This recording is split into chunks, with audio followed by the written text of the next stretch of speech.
நீ பொறுமையாக காத்திருக்க வேண்டும். பெரிய சந்தோஷம் வர இருக்கிறது என் தங்கமே. நம்பிக்கை இருந்தால் மூடிய கதவிலும் ஒரு வழி இருக்கிறது. எவ்வளவு கஷ்டங்கள் இருந்தாலும் நீ நல்லா இருப்ப என்று யாரோ ஒருவர் சொல்லும் வாழ்த்துதான் உன்னை இன்னும் உயிர்ப்போடு ஓட செய்கின்றது. உன்னை என் அன்பு குழந்தைகளில் ஒருவனாக ஏற்றுக்கொண்டேன். நான் என்ன செய்தாலும் அது உன் நன்மைக்கே என்பதில் உனக்கு எந்த சந்தேகமும் இருக்கக்கூடாது.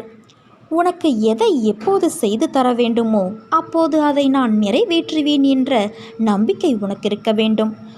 உனக்கு எது நல்லதோ அதையே தான் உன் சாயப்பாவான நான் செய்வேன். மற்றவர்கள் உன்னை அவமானப்படுத்தினாலோ பழித்து பேசினாலோ பொறுத்துக்கொள். அவர்களுக்கு எங்கே எப்போது பதில் சொல்ல வேண்டுமோ அங்கே நான் சொல்லிக்கொள்கிறேன்.